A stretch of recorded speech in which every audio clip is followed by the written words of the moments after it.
Hi everyone, welcome to HubShots episode 77. We talk about HubSpot social tools, AI-powered marketing, and real-time Google Trends. This is the podcast for marketing managers who are either considering using HubSpot or are using HubSpot. And my name is Ian Jacob from Search and Be Found. And with me is my co-host Craig Bailey from XEN Systems. How are you, Craig? I'm really well. And episode 77, so there must be something significant about 77, right? There is, but let's not go into that. Okay, fair enough. Let's say whatever I came up with before we started recording this, it ain't significant enough to talk about. You can go and do a Google search of your own listeners about that. And speaking of Google search. Yes. In our inbound thought of the week, the search opportunity is, and this is taken from the Moz article we were talking about last week, which is the state of searcher behavior revealed. And this is number 6. It says, what percentage of clicks on Google search results go to maps/local listings? And so what we find here, this is not measuring searches and clicks that start directly from maps.google.com or from the Google Maps app on a mobile device. We're talking only about the google.com searches that result in a click to Google Maps. The number is 0.9% of Google search clicks, so just under 1 in 100. We know from the Mozcast and local packs that show up, around 15% of queries are actually this search result. So, from thinking about this, action to take. Go to your Google business listing, make sure you actually have all your listings there, which will show up on the map as well, and make sure you're getting reviews on those pages that are related to your business. And if you have multiple business locations, make sure each one of those locations is represented in that business listing. Yeah, I think this is really important. And I always like it when data like this shows user behavior and can give you a definite action item, which you've said. So 1% of searches end up in a map or a local listing click. Like it sounds small, 1 in 100, but out of, potentially millions of searches in your local area, of course, billions globally, but in your local area, potentially millions, having 1 in 100 of those potentially click through to one of your listings is very important. Yes. So your point, update or ensure that you've first claimed your Google business listing, which sounds obvious, but many businesses don't. So a reminder to do that. If you're a marketing manager, check out whether you've got your Google business listing in order. All right, Craig, on to HubSpot marketing feature of the week. Yeah, well, a couple of weeks ago, we were talking about, I forget how we got onto it, but we said we must talk about the HubSpot social tools. And so, we thought I would just dive into one little part of that this week. And this is just about notifications, social monitoring. And so what this means is based on if there's mentions of your brand or your handle on Twitter, you can actually get an instant email notification about this. So just a very small little feature, and we've got some screenshots that walk you through how to do that. And I think it's really worth doing because you might not be on Twitter all day searching for your brand mention, but if you get an email about it, and possibly that's sent to someone else in your team, they can jump onto Twitter, reply or retweet or just engage with that. Brand mentions obviously very high intent, and even more so if it's someone having a whinge about something or a rant. May as well get on there and address it straight away. There is something else you can do, Craig, is you can monitor customers of yours. So you can basically load a whole list that you can monitor in the social tool to see what they're saying about different topics and ideas. Yeah, excellent point. I've even seen people look at this and say, we monitor our competitors' brand mentions. So whenever they're mentioned, we might jump on and respond, and, that whole idea of hijacking a thread around a competitor. So lots of ideas there you can use there. Yeah, so one little idea on the social tools there. Worth mentioning also that they're putting a bit more focus on the social tools now, HubSpot. Yes, so I think in the coming weeks or months, hopefully in the coming weeks, we will get to see the new social tool. And this is really based around the social composer tool and the settings tool. So I'm actually looking forward to trying that out. Yeah, me too. And so Marcus Andrews, if you're listening, we would love to try it out. Yes, and why do we mention Marcus? Because he's the product manager. He was, in that little video explaining, Correct. And also, there's a bunch of social tools in there. I think this is a little bit of a hidden gem within HubSpot. People don't actually realize some of the reporting available on the social tools, especially monitoring and then across channels. So I've just included one screenshot there of an example of some social reporting just on channels that are driving traffic and a graph and things like that. So worth digging into. It's actually a nice part of HubSpot. And as part of, having this, one of the main benefits of HubSpot that we always talk about is having that integrated suite of tools. And so social is part of it, and it informs other areas as well. You track your social interaction with campaigns and all tie it all back to overall goals. Yes, excellent. On to our HubSpot sales feature of the week, Craig, and this is to do with email scheduling. In the sales tool, you can actually schedule emails to send at times your leads and customers will actually interact with your emails. Now, I liken this similar to Boomerang for Gmail, if you've used that, and I was using that prior to moving over to the HubSpot sales tool. And it's great for getting through a lot of responses and not bombarding people. So especially if I'm doing work really early or really late, I actually schedule things to go the following morning or later on during the day so that I get in front of customers when I want to get in front. So there's two basic default options, which says tomorrow morning, tomorrow afternoon, and then a custom time and date. And obviously choose your time zone and set the time. So what's good about this is if you set your time zone differently, say you're communicating with somebody in a different country, it's actually probably a good way to get in front of them at the right time as opposed to just clicking, I'll send that now, and it ends up at 3 a.m. in their mailbox and they've got no idea. So there's another way to use that. Yeah, good point. Really good feature. All right. Now, last week we had an update from Sequences, Craig, and we started a little test between you and me. And because we do email each other quite often, after I said the first one, nothing happened. And then I kind of tracked back to find out what was going on.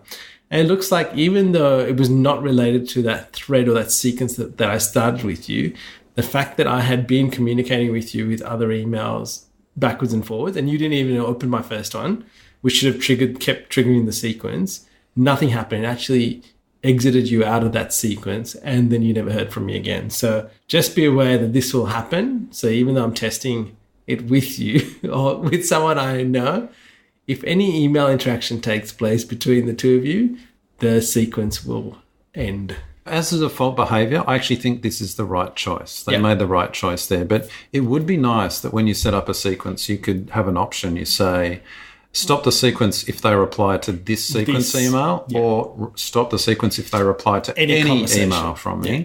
And I guess the other one, which we see upvoted in ideas.hubspot quite often, is if they get an automatic out-of-office reply, don't count that as a reply that drops out of the sequence. But yeah, look, I think it's probably the right decision at this point before it gets too complex with all these options. But yeah, it's getting more sophisticated and better.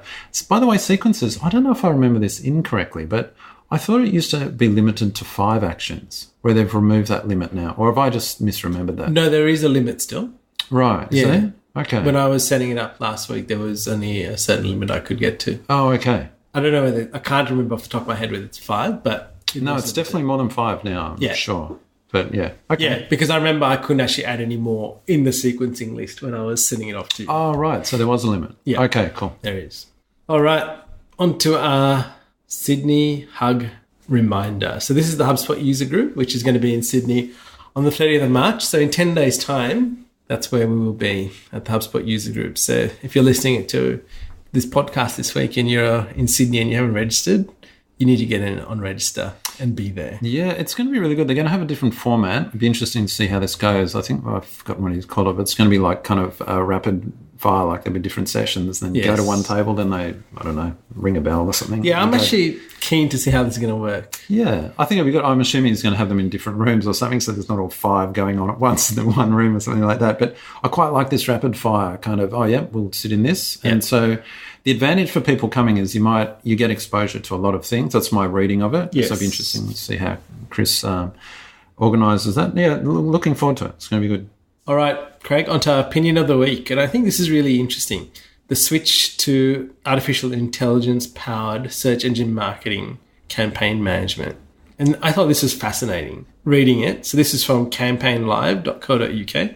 And it's talking about an agency that replaced it's a brand that replaced an agency with this AI tool to do the marketing and the results that they got from it. Yeah. Which is fascinating. It's great reading. And thanks to Adam for alerting. Adam. Yeah, he alerted me to this, sent me this. What do you think of this? And I had a look at it, and then in the further reading section of the show notes, we've actually got links off to the Craig, actual company that does it. Does this mean that you don't have a job anymore? Well, I think what it's really good is it means we can replace the stuff that we're not as good as machines with Yes. machines. And interesting, when you read the article, I'll just explain to listeners what happened. They use this service, I think it's called Albert, and it's kind of this automated bot that looks at your SEM campaigns across AdWords, Facebook, whatever, and manages them and optimizes them on the fly. And that's machine learning at its best. It learns what's working, pattern matching, all that kind of stuff. What's interesting about it, though, is all the creative and initial ideas, they still needed to get that from the brand or from the agency that sets it up. So and the reason this is an opinion of the week is because agencies and marketing managers, for that matter, really need to be thinking about that creative side of. That's what humans are really good at. That creative side, that strategizing, that kind of piece, and all the implementation and learning and iteration. And I'll copy this and do this version, all of that. Let the machines do that. And we kind of talk about that. That's in the future.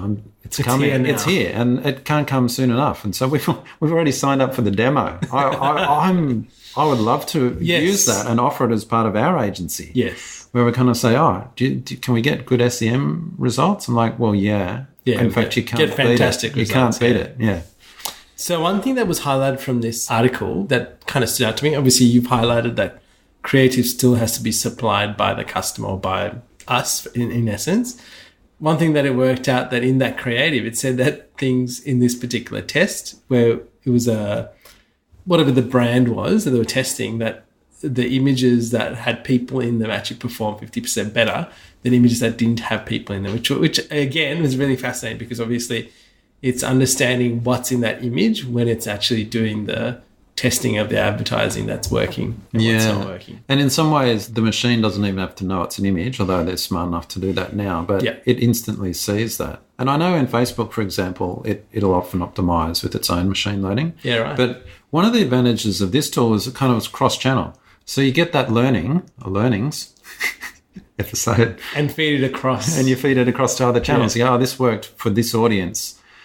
This type of ad will immediately apply that test into another channel or another platform. I think that's hard work. That's kind of grunt work that you and I have had to do in prior years. We kind of, I've noticed this, right? I'll take it over. Yeah.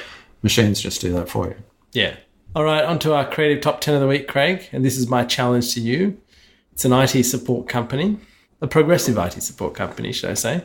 I'd like you to come up with 10 ways to convert the visitors on their website. Yeah, right. And we have not included a link to this particular company in the show notes, but you did actually share that with me. So I did have a look at their website. Okay. So I will mention some of the things they already do well. And so this wasn't about driving traffic to the site or anything like that. This was someone's on the site. How can we convert them? And for listeners, I'll just say that one of the really good things they did have is right on the homepage is a calculator to get a quote, and you just plugged in, I've got this many computers, this many servers, blah, blah, blah. Yes. And it gave you a quote, which I thought was really nice. However, here's my 10 items, just flexing our creative muscles. I said, right, we need to look at the journey. And so how do we get them from stage to stage, from awareness to consideration to decision? Because that quote, that little calculator on the homepage is very much a decision, bottom of the funnel kind of thing. So that was my first point, was about understanding the journey. And then 2 was, well, let's look at some of the top of the funnel content offers. So add a content offer, could be quick start guide to starting with an IT support company, those kinds of things. Research common problems and write blog posts that answer the problems, but with a low sell next step offer, e.g. how to set up antivirus for your entire company, those kinds of things. Yep.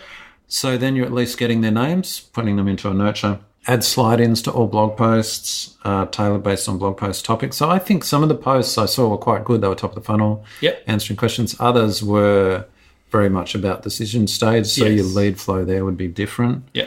Retarget visitors with banners. So this is when they leave the site, retarget them, but also based on that journey. So if they're at the top of the funnel, you might retarget with banners that are around a common problem. Whereas if they've actually filled out that quote calculator, they're interested. So then you might retarget with things like case studies or proof statements or those kinds of things. Yeah. Consider other content formats. I thought this might be a good one, webinars, because they didn't have any video that I saw on the site. So webinars might be a good one. That, again, is a conversion piece. Sign up for a webinar. How to plan your company's backup strategy. Test offering a case study as a gated download. Now, case studies quite often, and brochures are quite often just free. They didn't actually have any case studies on their site that I could see. Which is why not? I thought, why not test that case study? And by case study, I'm not talking about just brochure, here's how good we are, but here's how a company solved a problem. Yeah. And at that point, I actually think in the mindset of when you're looking for an IT services company, you actually are more inclined to look for a case study on how other companies solved a problem. Yeah. It's a particularly, it's a real pain-oriented thing. I want to solve pain. Number 9, test other channels, e.g. Facebook lead formats. Now, even though this isn't on the site, I actually thought...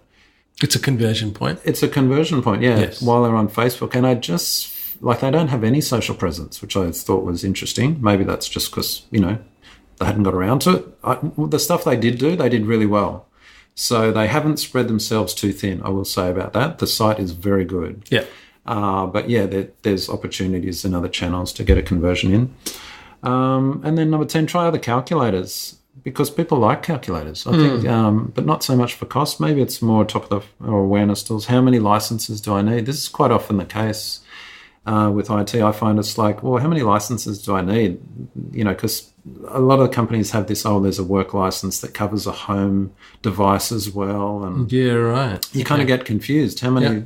It's no longer just one for every device. It's you get these packs and those kinds of little calculators at the top. Yes. Where you need an email to, send me the result. I think that's a nice conversion point. So it was a 10. And number 11, my bonus. You offer a free SSL install for new customers. There we go. Oh, that was good, Craig. Thank you for those top 10. I know you took some time to get through it today with a few pit stops. All right, podcast of the week, Craig. So Inbound Buzz and our good friend Moby, he talks in episode 56 where he warns about the dangers of marketer's hunch. I love this interview because every second episode is an interview with a marketing leader. And so we're linking out to his 2 latest ones. But a week ago, I just really like this term, marketer's hunch. Yes. Which is this trap that we often fall into, whereas marketers, we think we know what we should be writing an ebook about or advertising or keywords we're chasing. Yep. And he's like, well, no, you've actually got to go to your sales team or the customer service team and say, what are the questions you're getting? And quite often that informs you much more than your hunch would. So avoid marketer's hunch, the trap. And I was talking to this about you. I think the key thing is when we're now talking to a lot of businesses is if they've got people in sales all around of Australia, I actually want to have conversations with all the people in each of those states that actually head up sales and actually find out what people are asking them and what they find out on their travels, talking to customers, because I think that is a massive insight into how people are interacting with other people in the business, especially in sales. It's a really good point. And, for marketing managers listening to this, it's actually easier for us as agencies to say that because we know nothing about your business. So we actually go in and we say, let's talk to sales. As a marketer, if you've worked in that company, it's often harder to get out of that trap because you kind of think, well, I know the business. Actually, it's harder for you to actually say, well, hang on, I've got to go and ask the different sales teams, especially, as you say, if they're in other cities. Yeah. You're probably chatting with the local team, but, you got to find out the other offices and what their problems are. When I did some work for a home improvement company, they were at a home show in Sydney, and I spent a whole day on the floor selling stuff with their sales team, which were their fitters in essence. But I spent a whole day at the home show talking about products, talking to other customers about products, and I actually learned a lot from the questions people asked. If I didn't know the answer, I obviously got someone who was more specialized in that product because there were like hundreds of different products in their product range. But it was really eye-opening to me to see the interaction that I had with people. And as I wasn't one of the people in the team, I guess I was in the team, but from a totally different perspective of here was I trying to market these products through their website to generate leads. and these are the guys who are fitting them on a day-to-day basis. So yeah, good point. And you were telling me something earlier, which I just remembered, where you said you actually monitor the lead notifications that come in, because you notice for one of your customers that quite often the questions coming in were, people want data sheets. Can I get a data sheet for this? But of course, marketing, they never actually analysed the leads coming in. That was just flicked straight through to sales, or it's just in a database. But just by taking the time to read those questions, you actually got a really good insight. We're able to help them with a bit of a marketing strategy around providing data sheets and, making that much more visible. Yeah, because I reckon they're probably employing somebody to sit there to send data sheets all day. Well, that's right. All right, on to our resource of the week, Craig. What is it? Google Trends. It's a little while since I've been into Google Trends. You highlighted this. I can't believe it's almost in real time now. Yes, and so what were the up-to-hour trends you found today, Craig? Oh, what were we looking at? I think there was something about Bert Newton. Bert Newton, yes. Important information there. He had pneumonia there. Or something. Yeah, I hope you're getting better, Bert. For our American listeners, Bert Newton, a bit of an Australian icon. He actually, is. Yeah. But yeah, they're just regular happy. And it just really reminds me of that whole Facebook trends on the top right, I think in the sidebar, if you're on the desktop. Yeah, it's like, what are people talking about? And Google's, because we were looking at it, it was like, it's up to this hour of today. By the is hour, what people are searching for. So really useful information. Yeah, so I think this is a great one to use to figure out what's happening over time, what topics are actually people are talking about. So if you're thinking about newsjacking, as some would say, use this tool to find out what's popular in your part of the country or in your state, down to a state level, in fact. So what was really interesting when you were looking at this trend to do with Bert Newton, I noticed actually, I think in Victoria was the highest concentration of people who are interested, and it obviously varied around the country, which I thought was rather interesting. All right, on to our quote of the week, Craig.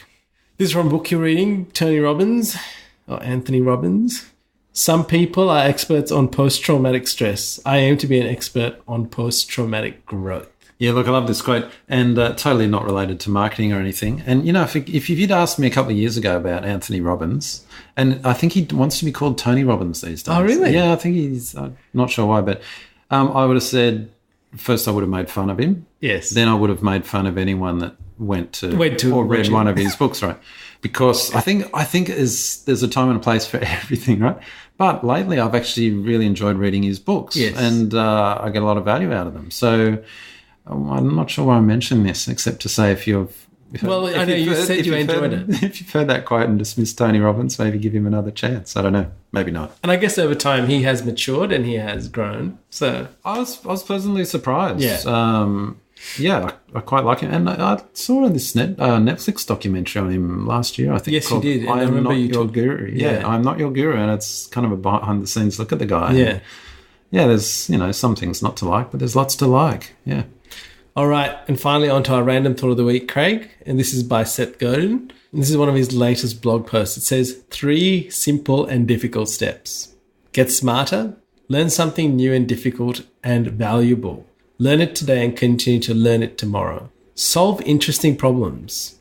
Ignaz Semmelweis saw the same problem that others saw, but he took responsibility and solved it. Now, there's a link to an article, so have a read of it. You must read this. It's a 10-minute read, but it's wonderful.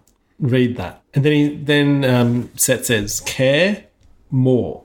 This takes guts because it means you'll have to do something. If you can invest in these 3 assets, what happens to your leverage, your value, and your choices?